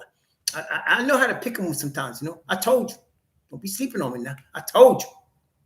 Deuce and Grimes. The guy I wanted before Grimes was the guy that New Orleans ended up getting, Trey Murphy III. I wanted him above Grimes. I ain't gonna front. But I think if you are looking at Trey Murphy III hard, you can understand why I said that. I like to. Now I would say that they're even. I wouldn't say that Trey Murphy III is above Grimes right now, and I wouldn't say Grimes is above him either. They're both very good. But that's the only guy I wanted above Grimes. That I wanted Trey Murphy III above Grimes that year. Okay. Yeah. But yeah, I did like that. But I still am high on Deuce. I still think we got much untapped upside in Deuce McBride that we ain't seen yet. That some of y'all are gonna be surprised when you do see it, but I'm not, because I think it's there. So I'm not worried about him. Okay. But right now he's in a bad spot in New York. He really is. He's got guys behind. He may end up, doing his thing like Obi on another team. Maybe end up doing that. Teams asking for him. We know that. Begley already said teams asking for him. Okay. But right now he's in a tough spot. So it is what happens when you're in the league. This ain't college. This ain't high school. This ain't junior high school. This is not NAAU. This is the league. And so this is what happens. Guys playing for money. Guys get signed for money. It's the way it is, baby. So, but Tibbs loves Deuce. There's no doubt about it. Tibbs loves Deuce. But he also understands the position that this is. Okay. So Deuce will get his minutes if somebody gets hurt, missed games, defensive needs. He's going to be out there. But if you give Deuce McBride more than, say, 20 minutes a game, you will see the offensive side that nobody knows about yet. I know it's there. I've seen enough to understand he has it. But you will see that. If you gave him 10 games, 20 minutes a game where he's playing consistently, you will see the Deuce McBride that I can see go off. But he's going to be hard to get that with this team. It's going to be hard. You got really IQ, JB, just that. But then you still got Dante now. So, I don't know. We got to see what happens. This is what happens. So, yeah. So we'll see. But that's the only real question mark is Dante DiVincenzo. And that will answer a lot of questions depending on how he plays. I'm very confident he's going to play well. I really, like I said, I've slept on this boy enough in his career. He's proven to me he could play. I've seen, now this is a good thought process, asks an excellent question. Have I seen improvement in RJ at FIBA? I've seen improvement in terms of him being able to finish, which is one of the things I wanted to see. I've seen improvement in him guarding 3s and 4s, which I wanted to see. He still has trouble guarding 1s and 2s. Okay, I'll accept that. I've seen improvement in his foul shooting. That carries over. I am not sure about his jump shooting. And the reason I'm not sure is because I do not count FIBA as anywhere equal to the NBA in terms of the speed of the game. Though you have a lot of NBA players playing in FIBA, it's not the same as the league. So I can't say he could have improved on his jump shot or he might not have. We'll find out when the season starts. But he's too big and strong right now for a lot of guys. He's going to be able to get to his spots on the floor. Now, that's what to ask about improvement. He's going to be able to get to his spots on the floor. Nobody can stop him from getting to his spots. How he converts, we'll see. Okay. I'm very confident in him playing in the second unit at the 4 spot. I don't know why people was tripping. I never had any problem with that. They've done it before, but now I think it's going to be even more effective because he's so big and strong now. RJ's turning into a daggone bull. So you put him at the 4 spot on the second unit, and you're good. You're good. Really you are. So, yeah, so I think, hey, Lee Thomas, what's up? De La Cruz, what's up? Knickerbocker, how you doing? So I'm really, in terms of improving for RJ, bigger, stronger, definitely. Getting to his spots, yes. Guarding 3s and 4s, yes. I see all of that improvement. Jump shot, still not sure. Not sure. Not sure about the jump shot. So we'll have to see. We'll have to see. Every player in the NBA, Andrew asked if he needs a mid-range. Every player in the NBA needs a mid-range. Every player in the NBA needs a mid-range. So you got to have that. I think he can develop it. Again, there's certain things we won't know until the season starts. So we'll have to see when the season starts. Okay.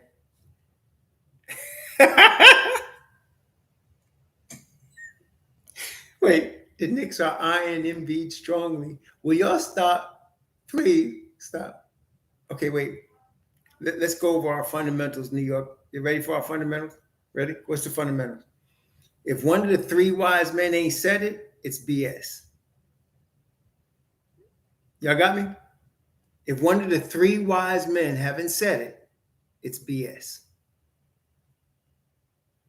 In other words, if Begley isn't reporting it, if Shams isn't reporting it, and if Woj isn't reporting it, it's BS. Okay? It's BS. In other words, if you're getting it from Blowhard, Blow whatever, what's that boy named? Blow something, Blowfish, whatever his name is. If you're getting from him, 50-50. If you're getting from any of these writers, NBA Central is 50-50. 50-50.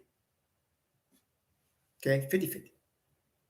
So, ain't no reporting. Don't start. What you're doing is you're spreading gossip.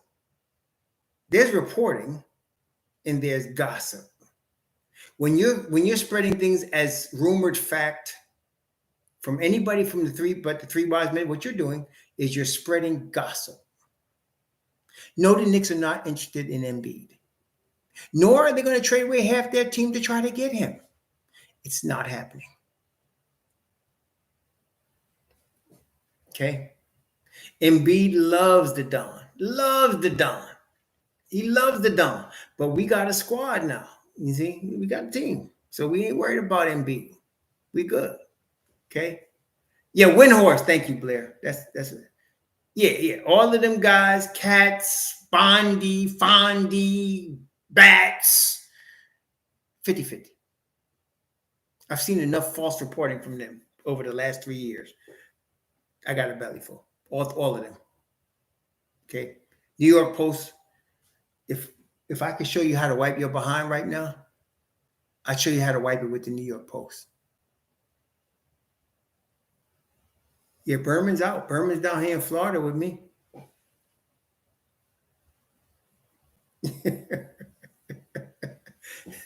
But if you want to know what toilet paper looks like, look at the New York Post, followed by the New York Daily News, followed closely by New York Newsday. Been seeing BS from them for decades.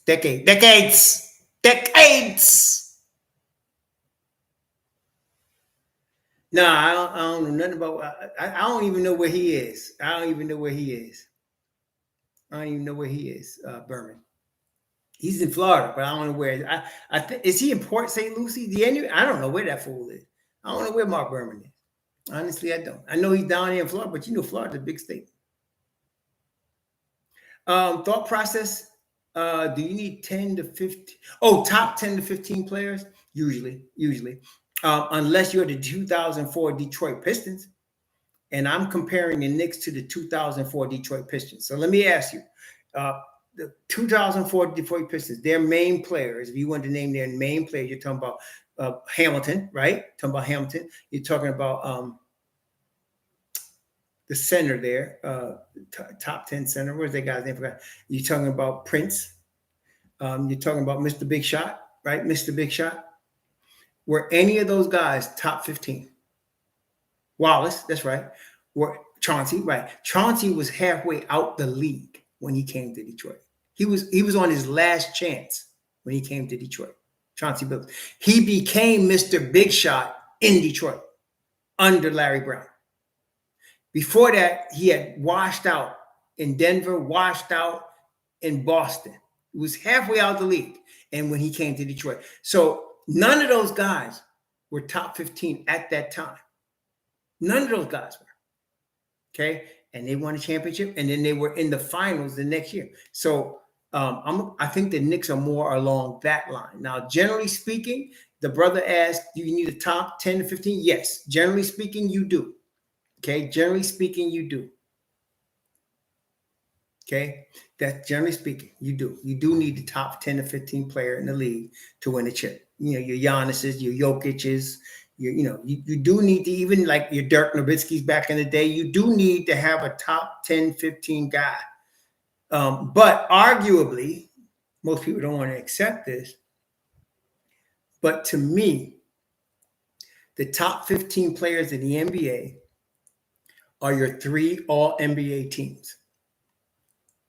Your first team, second team, and third team all-NBA are your top 15 players in the NBA.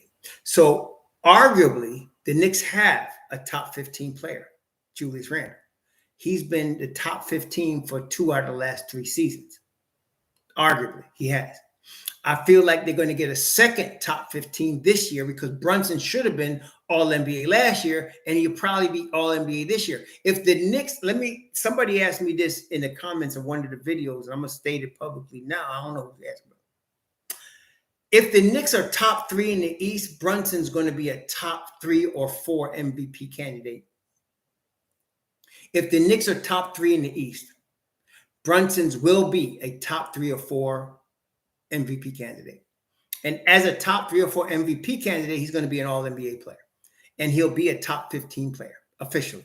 That's, to me, the official top 15. It changes from year to year. Some guys' names are always on the NBA, all-NBA team. That's why you can call them top 15. So if you're all-NBA, not all-star, all-NBA, that's even you good if you all-NBA. You're really good. So if you're on one of the 3 all-NBA teams, you are a top 15 player because there's only 15 players, all NBA players that are 15, top 15. So we would have 2 of them if Brunson and Randle continue their trajectory.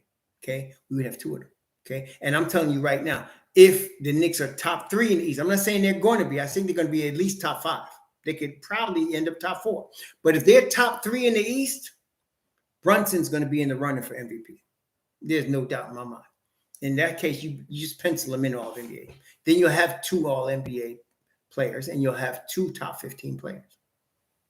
Yeah, I like that. I like that energy, Senior Beef. I like the energy. So if they are top 3, I don't want to guarantee. I'm more conservative in these things, but I'm thinking they're at least top 5, like last year. They could be top 4. Okay, but if they end up being top 3, yeah, you got to consider Brunson. He's going to be in the mix for the MVP at that point. Okay, so then you will have a 2 top 15 players. Okay. Overall, I am very confident that the Knicks have enough right now to win a championship. They just need seasoning, which means they may need this year as the 4th season to push to that ECF again. They need seasoning. They need some more continuity. I think we have enough talent to get to the finals. I think we do. But you just don't, you just can't just get to the finals. You need some breaks to get to the finals. Why do you think Miami would not have gotten to the finals, in my view, if Giannis didn't hurt his back in their playoff series? They wouldn't have gotten past Milwaukee. But he did hurt his back, and Miami did get past him, right? So you need a lot of things to break your way to get to the finals. The Knicks, I have to ask about the talent. They can get there right now. They can get there. In my view, they got enough to get there. Okay, but we need things to break our way. We got to see what happens. So there's a few things. You got to have a healthy Mitch. You got to have a healthy Randall. You got to have a JB. Got to be healthy. Can RJ step up? Well, playoff RJ is different.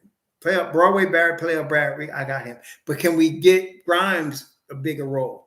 How does IQ perform this year? Like I said, I think he's gonna make it his coming out party. And so we got the pieces. We need things to break our way, and then we need something like Milwaukee, Boston. Who am I missing? Who was the top 3 last year? Milwaukee, Boston, and who am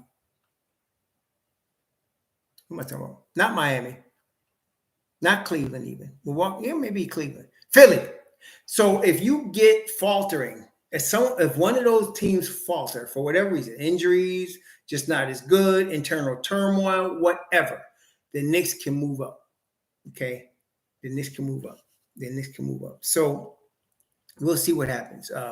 But you need some things to break your way to be able to do that. It's not easy. It's not. But that's what I love the Knicks' depth. I like their continuity. This is very important pieces to get to a chip. Okay, if you don't have to, and now with Randall, you got top 15. You got top 15. But I think Brunson adds to that, even. He adds to that. Okay. Yeah, yeah. So the Knicks, to me, don't need to make any more moves to get to the finals. We got what we need. Okay. We got what we need. We just need to see if we can get some seasoning on this team. Can some players step to the next level, like a Grimes or an RJ? Can they do that? And we got the continuity continuing. They may be another year away, but to talk about the Knicks in that breath, to say another year they could be in the finals, you've arrived. Okay, be happy, New York Knicks Nation. You got something. You got a winning front office. You got a winning coaching staff, and you got a winning team. You got it. Okay. People still whining about Thibodeau is stupid. The guy's a winner. He's been winning. He ain't got a superstar yet. Okay. And now he done roll Randall to his top 15. And he got his boy Brunson for a full season. Watch out. Watch out. That's all I'm saying. Watch out. Watch out, man. You'll be in good shape. Okay. Yeah. So yeah. The thing about Randall is he's strong as a brick doodle house, man. He's gonna beat it. But can you, and the thing is, y'all tell me what y'all think. Randall, it's his emotions that cause him to. It's not his skill. The IQ level appears dumber because he gets flustered very easily. He doesn't keep his cool. And a strong double team will mess him up sometimes. And it's not like he don't know what's coming. He does. He just got to get rid of the basketball faster. And he's been doing a better job at that over the last season. He did. He's been doing a better job at that. Get rid of the basketball. Save yourself trouble. Okay. He still has times when he doesn't do it, but when he does, he's really good. Okay. So, yeah, I like the way we look. I like our team. I don't want to be thinking about no trades. I don't want to trade anybody. I want to solidify what we got and get it to the next level, because we still got upside in Emmanuel Quickley, Quentin Grimes, RJ Barrett. There's still upside. There's still upside to be discovered with these kids. Let's get it. Let's get it. Yeah, let's get it. So I'm excited for the season. I want to see how we do. But I think they signed Emmanuel Quickley. And his salary doesn't go into effect till next season. They signed him now, but he's still on his rookie deal. Next season, his salary goes into effect. The salary cap will have risen. We would have gotten rid of Evan Fournier's money. And so I think, the Knicks might be slightly into tax territory, maybe $2 million, but knowing the Don, he's going to fix that too. So I'm not worried about that. The following season, when you got to re-up Quentin Grimes, your salary cap's going to be into the 190s, 190 million. I think we'll be in good shape. As far as luxury tax, be in good shape. We will. So right now, if you take away Fournier's 19 million, the Knicks are like at 142 million.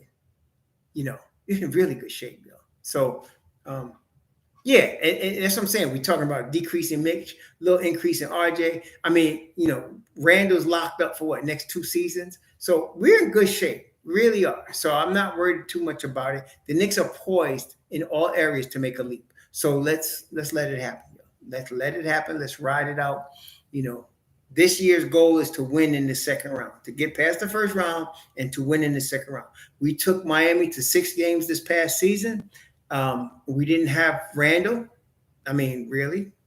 Okay. We had JB and he was hurt.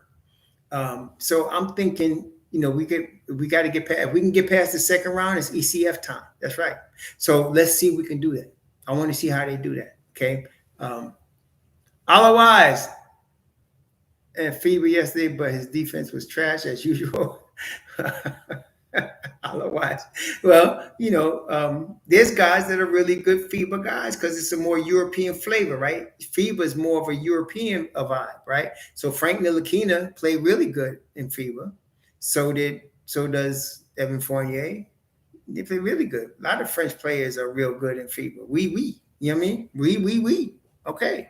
But when it comes to the NBA, they be we on themselves. They be we on them. They need diapers. But they can play in FIBA now. Go on with FIBA. Go on, get that FIBA money. That's what I'm saying.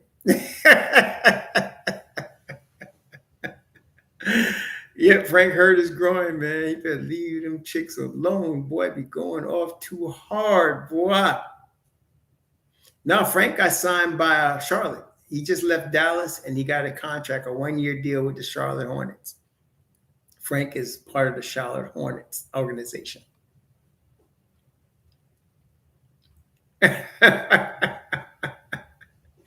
Oh, gosh. But, you know, we good. We're good. The Knicks are good right now. So, like I said, we got this 19 million hanging out there.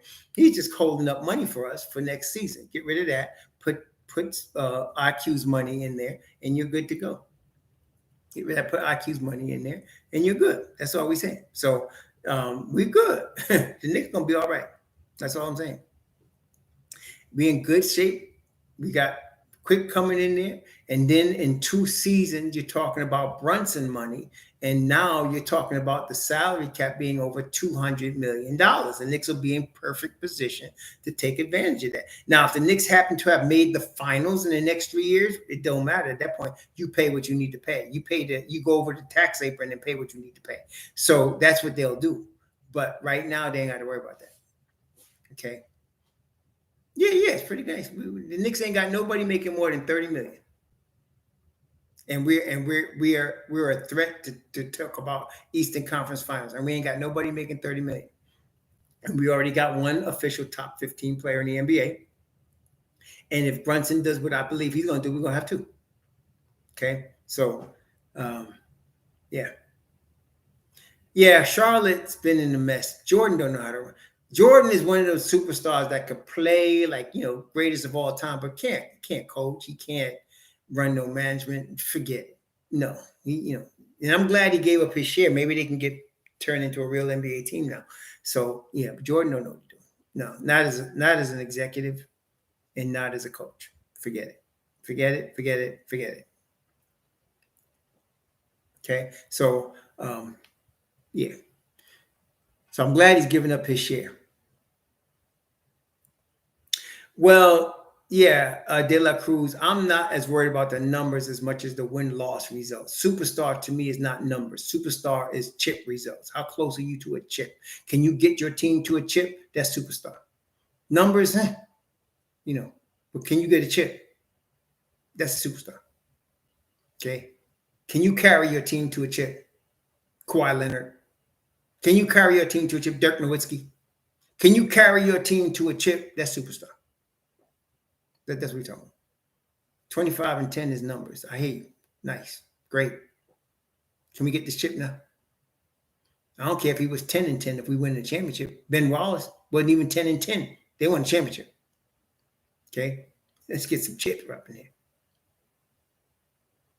Let's get some chip up in here. Let's do that. And we ain't talking about chocolate chip either. We're talking about chip, champion chip. Can we get that? Let me tell you. Okay. Now, if Randall decides to become 25 and 10 in the playoffs and the Knicks end up going to the Eastern Conference Finals, well, we can have a different conversation at that point. Okay. See, if Randall turns into 25-10 Randall in the playoffs and the Knicks are in the Eastern Conference Finals, and don't let them get to the finals, now we can talk another conversation. But right now, he's a top 15 player in the league, officially. It's not even an opinion. He's all NBA. So, you got what you got. Okay, got what you got. Right. So he's got definitely, does he have superstar talent? Yes. But it takes more than talent to be a superstar in the NBA. Okay, it takes more than talent. It takes more than numbers. Can you carry your team? Are you the guy? Can you do that? We'll see. You will see. So he's a top 15 player in the league, though. Like I said, there's no argument because he's all NBA. So there's no argument. Okay. Russell Reed, thanks for the $5. Randall, 25-10 playoff means his mental game has improved. Yeah, that's exactly what it would mean.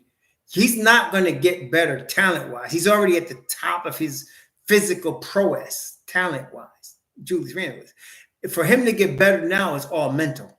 You're absolutely right. So if he can get an improvement in his mental game, then, and to me, for him to get an improvement in his mental game means that he won't have as much pressure to be the 25-10 guy. So if you get Grimes out there killing, if JB is killing, if RJ is stepping up, then he won't feel that pressure. He can play more loose. And when Randall plays loose, when he's not like all tight and ready to argue and bite everybody's head off, when he's playing loose, he's something else, man. I mean, right? Have you noticed that? When he comes to the game and he's laughing and he's joking and he's feeling good, you got a good sign that he's going to play right there. But when he comes and he's tight and he don't look right and the referee's all in the ref's face, you're going to have a bad night. Most of the time, you're going to have a bad night. So mentally for him, it's a matter of having everybody else around him grow up better. When that happens and he feels very confident in his teammates and he knows he don't have to, it's not on him every night. Somebody else can step up. Okay, like when the Knicks won championships, I think the high scorer, Clyde, was like 18 points a game. They were really, when the Knicks were winning championships, your top 6 or 7 guys were in double figures. Okay, so if the Knicks can get something toward that end, and they can, then Randall's going to be better because he won't have to feel like he has to carry everybody. Okay, it'll be a different guy. And so, yeah, and don't sleep on Randall. You want to mess around and not double team him? Good luck with that. You want to mess around and not double team him, especially in the playoffs? Good luck with that. We'll see what happens. Yeah, so we'll see. We'll see. But it's going to be interesting. I'm very excited for this season for a number of reasons, but let's get it going, baby. We ready to go. Let's get it going, baby. Yeah, let's get it going. We ready to go. So let's let them gel. This is a Tibbs team now. From 1 through 10 is Tibbs. Let's let this go. Let's let this run. Let's see how it goes. I don't know, Andrew Kim. I don't really care who's going to be the most improved player. I just want to see the Knicks win. I want to see at least 50 and 32 this year.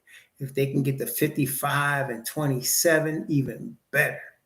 But if we can get to 50 and 32, which I think they can, that's, to me, the most important stat. I don't care what their numbers are. I don't care who averages 20 or 13 or whatever the hell. I don't care who's the most improved. Can we just win? That's all. Can we get that 50 burger? That's all I'm saying. All this other crap is just bullshit. We don't need to worry about that. Yeah, just win. Win. That's all. Okay. And that's why I like Thibodeau. You may not agree with him, but one thing he wants to do every single game is like his last game in Game 7 of the championship. Every single game, he wants to win. He wants to win. You may not agree with his approach, but one thing you cannot deny is the fool wants to win every game. Okay. He wants to win. And he is trying his best to win every game. He arguing, fighting, yelling every game. Okay? So that's what I want. Exactly, Blair. You're right about that. So let's get this W, baby. Let's get a whole bunch of them. Let's get them. Yeah, I don't give a crap about the in-season tournament. I just want the Knicks over the 82 games to get at least 50 of those wins. I don't care about the in-season tournament. The in-season tournament is for the NBA to make more money. Fine. Make your money. I don't care. Just don't get none of my dudes hurt, and let's win some games, baby. That's all. Let's win. Let's win. Especially when I show up to Brooklyn on December 20th. Let's get that W there. Yeah, you right there, LaCruz. I'm saying, what? Please. That's right, Nancy Stevenson. I like that energy. She said 55, girlfriend. That's what I'm into. That's right, Miss Stevenson. I'm into 55. I like that. Let's do that. That's 55 and 27. But let's see. Let's see. You know, it's just a way, the in-season tournament is a way for them to squeeze out more dollars internationally for the league. And I understand that. You know, we whatever. You know, we see what happens. You know, yeah, we'll see what happens. Cam Reddish's problem is not his coaches. I hear you. Cam Reddish's problem, if you want to be honest about it, is he's not consistently available. That's been his problem. He's not consistent when he is available. There are times when Cam Reddish is like, you'd be like, wow. Obviously, like I said, he is something else when he is ready to play. But there was a guy, I forgot his name. He does a lot of St. John stuff. He used to coach St. John's. And they asked him, and he said, Cam Reddish is a tease. That's what he called Cam Reddish. He said he's a tease. You look at him and you see superstar, but he don't give you that in the court all the time. That's the problem. Cam Reddish's talent is undeniable. It's undeniable.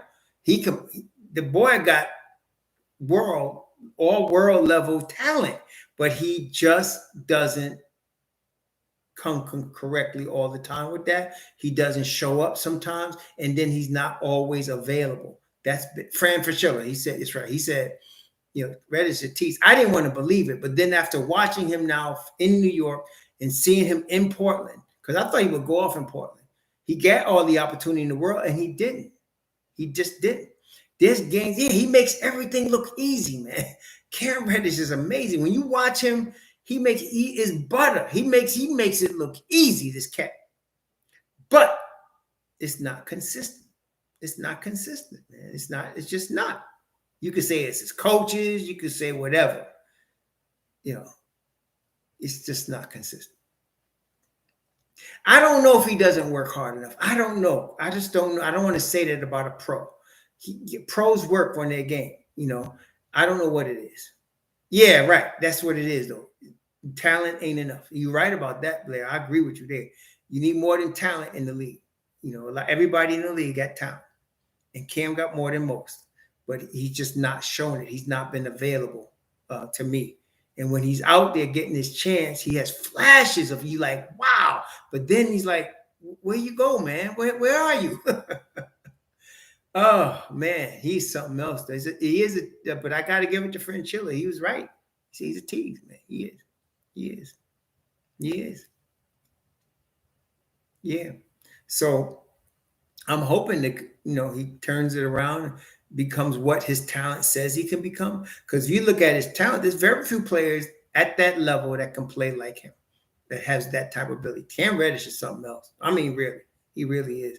The jump shot, the way he gets to the hole, the way he finishes, the length on defense. He's got it all, man. It's just no reason that he can't just go off, but he doesn't. Not consistently. Okay, he just doesn't. This is what it is. And that's what we've seen. I'm not talking about what I'm guessing. I was hoping I had a lot of hope in Cam Reddish, but he just disappointed me with some of the ways he disappears and he's not available.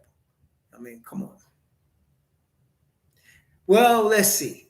Playing with LeBron, that helped. What's that Japanese boy that Washington drafted? He had trouble in Washington, but the boy went out there to LeBron, and he turned into a player. So maybe LeBron can help him. Who's that guy from Japan there?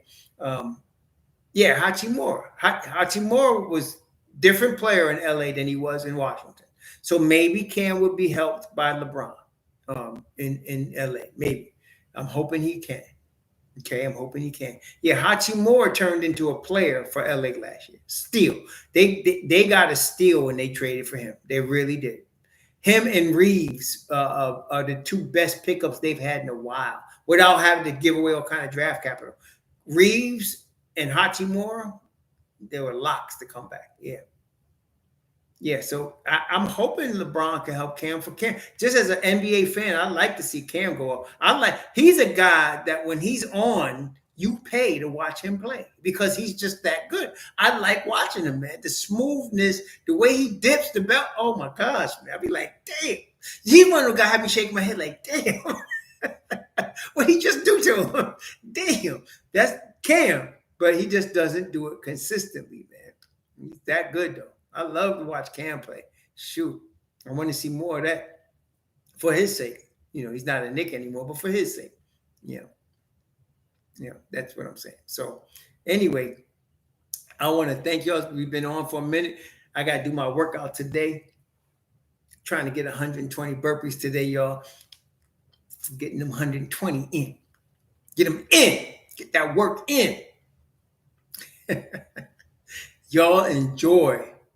Be safe out there. Enjoy the rest of your weekend. What's left? Believe it, 2 more weeks and it's Labor Day weekend. I can't believe it. Labor Day weekend in 2 weeks. It's amazing. But here we are. Here we are. Yeah, here we are, man. So yeah, I've been doing so far. It was yesterday was August 19th, and I had done 1,900 burpees for August. So it was 100 a day.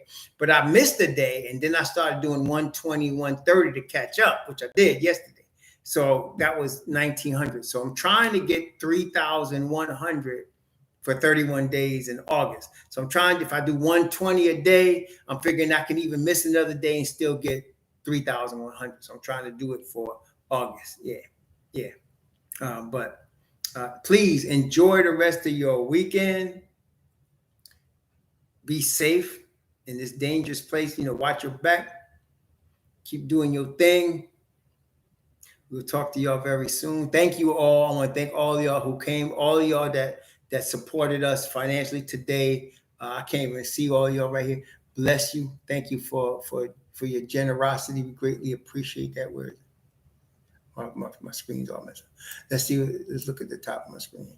But thank y'all for all y'all did. Praise the Most High. Can't help but do that. Praise my God for y'all, what y'all did. Praise the Most High for that. Thank you for all you've done and all of you who contributed in every way to today's thing, especially the comic relief that came from a man, the comic relief that came from Andrew Kim. Thank you for that. We needed those laughs today. Appreciate that.